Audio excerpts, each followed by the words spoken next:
The things that were important before became way more important, and the things that were less important became way less important. Yeah. I There certain toxic relationships that you were like, oh, I don't know, should I keep this friend? Should I not keep this friend? Just died. Like I just didn't even have patience or time or energy to deal with it. I made new friendships that, people came out of the woodwork, heard that I was sick, and they came to support. They said, I don't know you, but I know enough that, we're neighbors and I want to support you. And they've become some of my closest friends to this day. The change is, I'll tell you this, the change in a lot of areas was very dramatic, and a lot of areas was not as dramatic as I wish it were.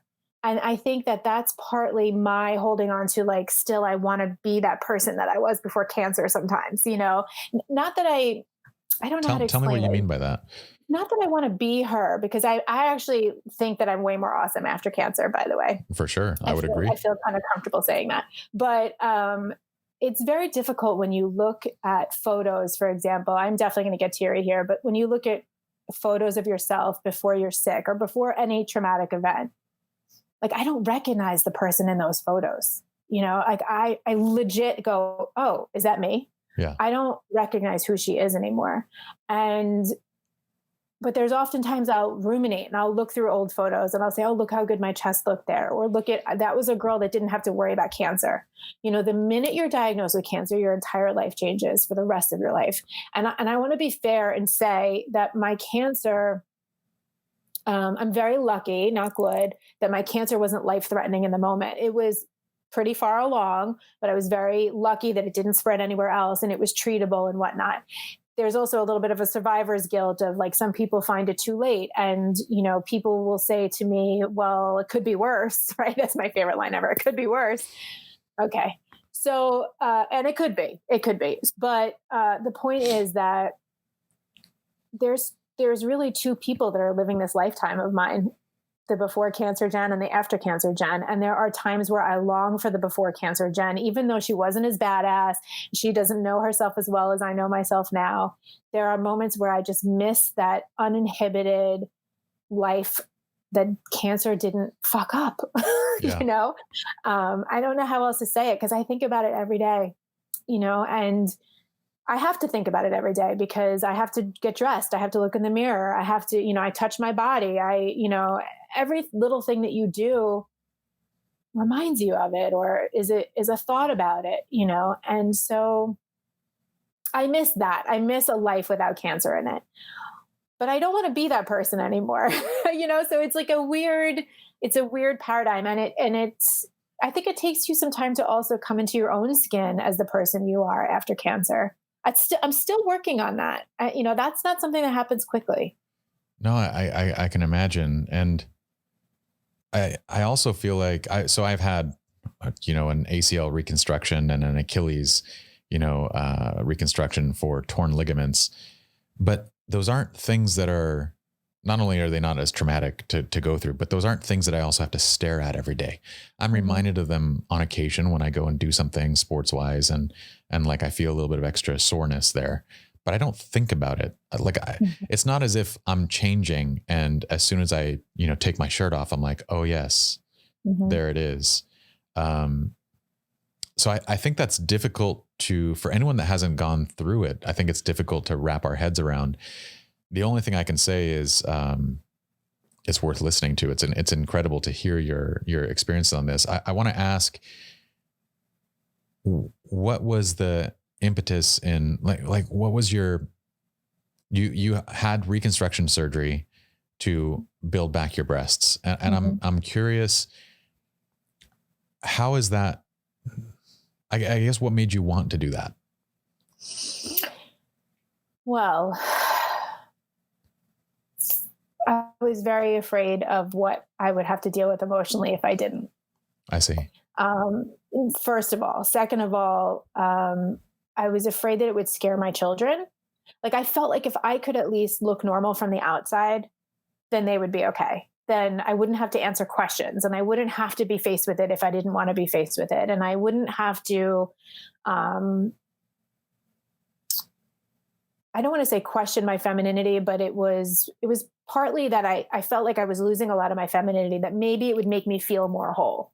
Yeah. Um, has it? I'm not sure to answer that. I don't really know. I think so. I think that um, I enjoy having them.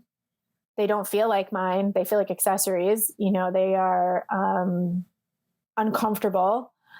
But I feel like, and I was going to say this before, when you go through a process like this, if you look good, then everybody else is comfortable.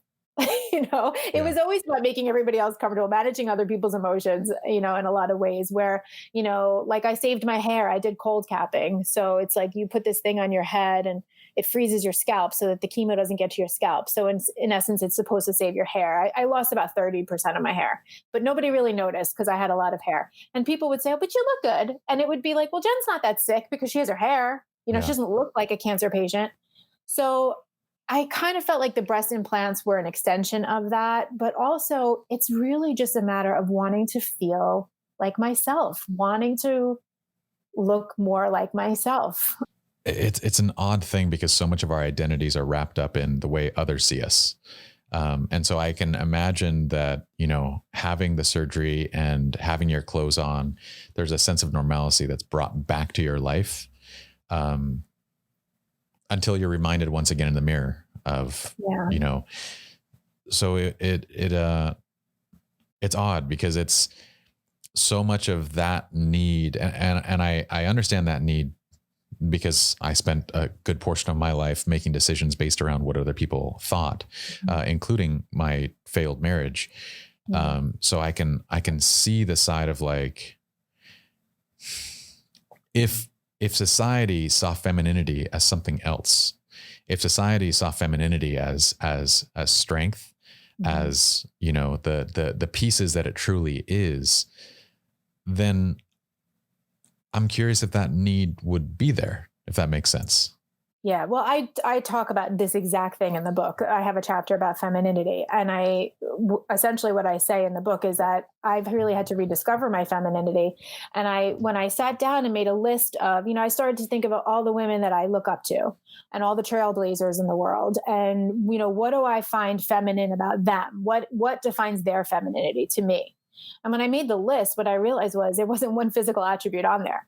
There No. wasn't like, oh, she's beautiful, she's big chested, she's this, it's, she's strong, she's a trailblazer, she was a good mom, whatever it might be. So I have really learned that my identity as a woman is not tied up in my breasts. In fact, I think that they're more tied up in my scars than my actual breasts or any other part of my body. I'm very proud of my scars. I show them off, obviously. I really love them. I don't hide them. But I don't know. There's still something about the world we live in where clothes are made for women with breasts. Bathing suits are made for women with breasts.